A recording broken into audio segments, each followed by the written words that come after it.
Today, we're exploring something really quite subtle, how the specific words we choose, maybe even without thinking, can affect how people see us. It's fascinating stuff. And for this particular deep dive, welcome to English Dictionary Infinity. Great to be diving in. Our goal today is pretty specific. We want to look at just five, common words that, well, they might make you sound a bit arrogant, and try to understand why. Yeah, why they land that way sometimes. Because intention isn't always the same as perception, is it? Exactly. It's all about building that awareness, isn't it? Just knowing the potential impact is a huge first step. Definitely helps with communicating more thoughtfully. So let's dive right in. The first word on the list, Mm. obviously. We hear this one constantly. All the time. And on the surface, it just means something is, easy to see or understand. Simple. Right. You might use it because something genuinely feels clear to you. Like saying, obviously we should leave now if we want to catch that train. Seems harmless enough. It does, on the face of it.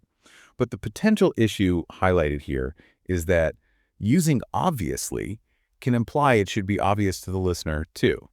Okay. So it's not just stating your view. It's sort of making an assumption about their understanding. Which, yeah, could make someone feel a bit slow or like they're out of the loop if they didn't immediately get it. Makes sense. Hmm. Okay, so moving on. Number 2, actually. Another really common one.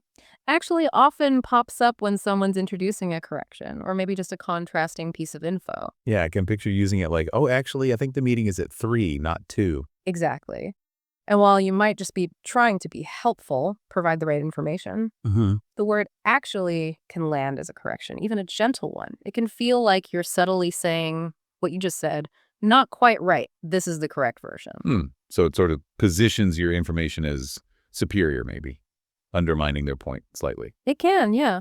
It can sometimes put a bit of a stop to the conversational flow, implying the previous statement needed fixing. Okay, got it. Let's look at word number 3. Technically. Technically, used when you're bringing in a very precise point, often something based on a strict rule or definition. Right, like if someone calls a tomato a vegetable and you say, Well, technically, it's a fruit. exactly that scenario. The insight here is that leading with technically signals you might be about to split hairs. Get really pedantic. Kind of, yeah. It can feel like you're focusing on a minor detail or strict definition over the main point, maybe suggesting you have this more precise, superior knowledge. Right, focusing on the letter of the law rather than the spirit, and maybe making the other person feel their perfectly reasonable, broader point is somehow wrong.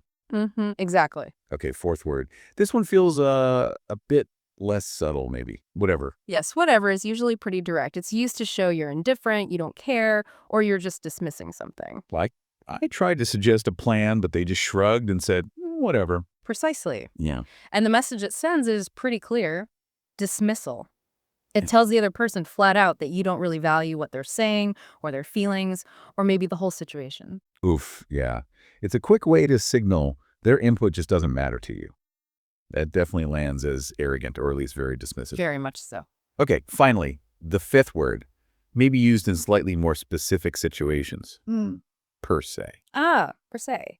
Latin, meaning by itself or in itself. You might hear, it's not that I disagree per se, but I have some concerns. Using Latin in everyday chat. Yeah. Okay, yeah, I can see how that might raise an eyebrow sometimes. Well, it's not just that it's Latin. The point is that using phrases like per se or somewhat formal or academic terms in casual conversation, Yeah. it can sound a little pretentious. Like maybe you're trying a bit too hard to sound sophisticated or intellectual, possibly making others feel less so. That's a really interesting point. It's about context, too. Okay, so looking at all 5, obviously, actually, technically, whatever, per se, what's the common thread?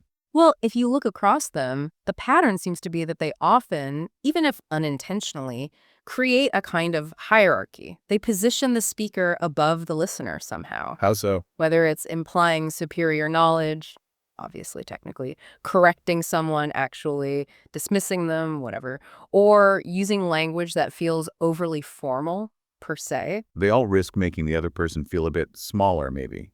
Less informed, less valued. Exactly. It subtly shifts the power dynamic in the conversation. It really hammers home that idea we started with. It's not just what you say, it's also how those words might land. Word choice matters, even casually. Absolutely. It's about being mindful of those subtle undercurrents. Which brings us to a thought for you, the listener, to maybe mull over. Think about conversations you've had recently. Did you use any of these words? Or did you hear others use them? And thinking about it now, how might they have been perceived? What other words do you notice that maybe have a similar kind of effect? It's just about noticing, building that awareness. Hopefully this deep dive gives you a little more awareness now to navigate your conversations, even more thoughtfully. That's the idea. Small changes, big impact.